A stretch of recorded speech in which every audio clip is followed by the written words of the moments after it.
Let's say that you owned a big and beautiful property. It's a green, grassy meadow, with flowers blooming and butterflies flying around. You were the one to discover this place, and by all rights, it belongs to you, and you only. Having full jurisdiction over this place, and it being so precious, you declare it sacred. Then, some dude decides to trespass, squat down in the meadow, and take a fat, steaming dump on your property. What would you do? What would the Vikings have done? Well, in this video, drawing from the Icelandic Sagas, we'll learn just what they did, and how a blood feud started between two families, over where it was okay to go to the toilet. Our story stems from the Eyrbyggja Saga, written down sometime in the 12th century by Christian monks. It takes place on Snæfellsnes, a peninsula in western Iceland. However, the tale in question begins not on this peninsula, nor Iceland itself, but in faraway Norway. Harald Fairhair had recently become king of all Norway, and his tyrannical leadership forced many landholders to flee the country. Some fled across the mountains to Sweden, others across the sea, where they settled on the islands of the Hebrides and Orkney. During the summer they went on Viking journeys to Norway, causing much damage to Harald's reign. One of the nobles who had gotten on Harald's bad side was Thorolf Mostarsegg, who had aided one of Harald's enemies. Thorolf's real name was Rolf, but being a great worshipper of the god Thor, he had been nicknamed Thorolf. He decided to consult his patron deity on whether he should seek amends with the king or flee the country. The god answered that he should travel to Iceland. At this point, Iceland had only been settled for a few years, so there was plenty of free soil to be taken. Thorolf acquired a large and seaworthy ship and stowed it with his people and belongings. He demolished a temple and brought with him most of the timber, along with the earth on which the statue of Thor had been seated. They set sail. Upon arriving on the southern coast of Iceland, Thorolf cast the Eyrbyggja into the sea. These were ornamented wooden columns that were either surrounding a chieftain's throne in his longhouse or placed in a temple. One of Thorolf's columns depicted a god, Thor. Thorolf believed that he should settle where the columns drifted ashore, as this would be a sign from the gods. They discovered the column of Thor on a peninsula, which Thorolf named Torsnes, Thor's peninsula. He built himself a village in the Cove of Hofsvog, and in this village he built a great temple, in which he raised these sacred columns.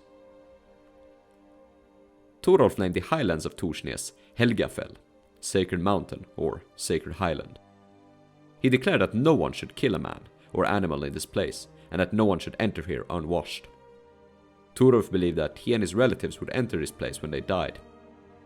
It is no surprise that Thorolf considered the place sacred. As you might find from the pictures in this video and pictures on Google and such, the peninsula is stunning with its strange rock formations. The headland on which Thorolf had landed, he declared to be a place of Thing. A Thing was a legislative court that assembled annually and elected representatives. Iceland had a single All-Thing for the entire island, and 13 Spring Things for the local regions. The headland lacked a name, and the area was simply referred to as the Torsnes Thing. Thorolf likewise declared this place to be holy, and it was forbidden to pollute it in any way. No blood should be shed, and no one should go to the toilet here. That brings me on to a side note, a pretty long side note, of Viking toilets and hygiene. Now, the Vikings were quite hygienic. They washed themselves daily, bathed once a week, and we have archaeological findings of items like tweezers, ear pickers, and combs. The sagas even mention a pagan ritual similar to baptizing, where a newborn was sprinkled with water when given its birth name. Vikings had a proverb for describing the act of, going to the toilet. Alfrek, meaning scaring away the elves. It was said that the foul smell was enough to drive them away. And well, in these times, Vikings had 3 designated places in which you could scare away the elves. The most obvious to those experienced with country living would be an outhouse. This is just a small, isolated building used for only one stinky purpose. But life in the Viking Age was dangerous, and you could risk being assassinated every time you went to the outhouse to do a number 2. The safer solution was to have a privy, an indoors toilet, likely located in a separate room in the longhouse. A reconstructed longhouse on Stöng in Iceland featured a privy in a console building sticking out of the main house. It was located just opposite to the entryway. Some of these privies were accessed from the outside, this one from the hallway. They were similar to Roman ones in that they had wooden seats with holes, just leading down to a large pit. One saga mentions a privy with 22 holes. Another saga describes how at least one group of Vikings went to the toilet. They all did it together after they had eaten. I have no idea how they wiped themselves after finishing, but from experience, I know that damp moss works pretty well, maybe even better than our dry paper. But don't quote me on that anecdote as any sort of historical evidence. The third was just a designated area outdoors, where you'd go to take a dump or a leak. Of course, Thorolf realized that the local nobles headed for the thing would eventually need to lighten their load. There was usually a lot of drinking and eating done at the thing. So he pointed out to a nearby rocky cove and named it Dritskär. Drit is the Icelandic word for shit. Many more families and nobles would come and settle down on Torsnes. Thorolf died, presumably from old age, and his son, Thorsten, also named after Thor, inherited his father's property. Thorolf had been greatly respected by the new settlers, and his laws abided. No blood was spilled in Helgafell, and no shits taken on the thing. But after his death, another family, named the Kjallings, began growing arrogant. Their family was the largest, and they believed they were better than everyone else. One summer as the thing assembled, the patron of the Kjalling family, Thorgrim Kjallaksson, decided that he had enough of the Torsnesians and their snobbery. Thorgrim found it ridiculous that these meadows had been declared more sacred than any other land in the region, in particular, any land owned by the Kjallings. So they declared that they shouldn't have to wear down the soles of their shoes by going all the way to Dritskär to do their deeds. When Thorsten heard of the Kjallings' intentions to pollute the sacred grounds, he gathered and armed his friends so that they could defend their meadow with force. In the evening, after the Kjallings had filled their bellies, they took their weapons and went up the peninsula. When Thorsten and his followers saw the Kjallings straight away from the path leading to Dritskär, they ran after them, waving their weapons and shouting. When the Kjallings saw this, they went shoulder to shoulder and locked their shields. But the Torsnesian charge was so heavy and numerous that the formation broke, and the Kjallings were forced to retreat back to the beach. Here they turned and made a stand.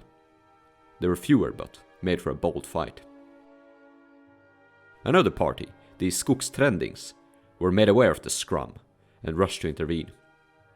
When it was clear that the opponents wouldn't stop fighting, the Skogstrendings promised to join whichever side agreed to a peace. At this threat, the two enemies lowered their arms. The Kjallings were blocked from heading back up to the sacred meadow, so they returned to their boats and sailed back home.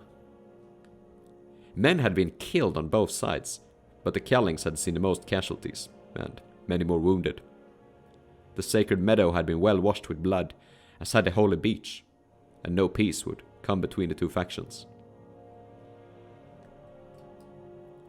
Viking feuds started over the smallest of things, and could escalate rapidly into something much bigger. Some feuds began with, like, two fishermen disagreeing over how to share their fish, and some ended in entire families being burned alive in their homes. The feud between the Torsnesians and the Kjallings started on much more serious terms. After the thing, the opposing factions only grew, and it seemed almost as if a sort of civil war was brewing. Those that desired peace decided to contact a third party, the most powerful chieftain in the area, Thord Kellir.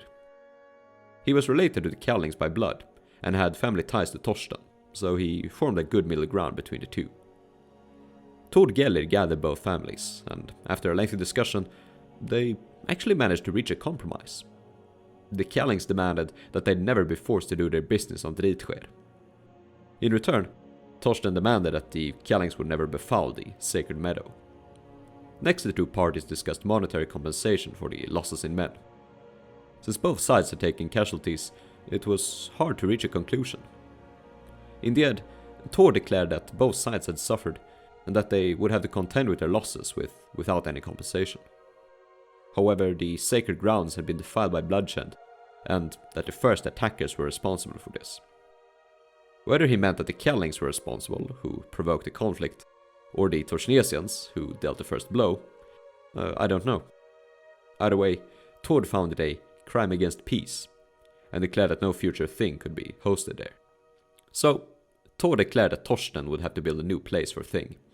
However, Thorgrim was forced to pay half the price for the construction of a new temple, and help Torsten in any way possible. In return, he would be given half the income from the temple. Additionally, Tord had one of his relatives marry Thorgrim. The new Thing was built on the peninsula itself. One of its new features was a judgment ring, built from stone. Within this ring was the Stone of Thor, against which the condemned would be crushed to death. This Thing was likewise declared holy, but you weren't forbidden from going to the toilet there. If there was a designated shitting ground, or if they had an outhouse built, I don't know. I seriously hope for the latter. I for one wouldn't like to go to the Thing and just find a bunch of squatting Vikings on the horizon. Due to the religious nature of the story, I find some analysis to be necessary. It must be mentioned that the saga took place in the 9th century, but was only written down around 400 or 300 years later. We don't know when exactly. This was after decades of oral tradition that may have corrupted the original meaning. But due to the straight-to-the-point style of the sagas, it is believed that little room was left for the skald or writer to make any personal improvements, and that the original iterations went largely unchanged. But whether you believe that the sagas to be true to their origins, or changed over time, or something in between, it's ultimately up to you. Secondly, the sagas were written down by Christian monks. This had led many to believe the sagas are Christian propaganda, and that they deliberately portray pagans in a bad light. In one saga, the king of Norway is able to convert an Icelandic noble through dialogue and patience. In the saga of Gundlaug Ormtunga, the author straight up wrote that Christianity was the best thing that ever happened to Iceland. You can interpret that as you wish. This saga would certainly portray the pagans as needlessly superstitious, that kill each other over someone scaring away the elves on a property that has been declared holy. But what would the Christians have done if someone had taken a dump in a church or a graveyard? Both of these cases might seem silly to us. I think most people would find the pagan case sillier because, apart from the thing itself, the areas weren't used for anything. They were just pretty places. But in the end, the two families agreed that it was okay to take a dump on a thing. They civilly came to a compromise without murdering each other. It doesn't seem like such effective propaganda to portray them as being reasonable. So what if the areas weren't used for anything? A lot of people today have backyards which are mowed flat and not used for farming or flowers. Would you be okay with a visitor just squatting down and taking a dump on your lawn?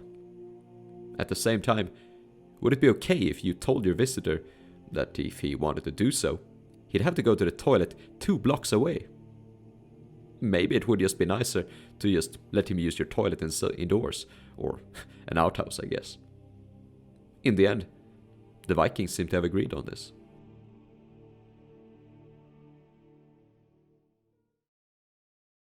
If you enjoy the content I produce, consider supporting me monetarily on Patreon. You'll find the link in the video description. Otherwise, please give the video a like and a comment, so that YouTube will show it to more potential viewers. And why not share it with a friend? Cheers.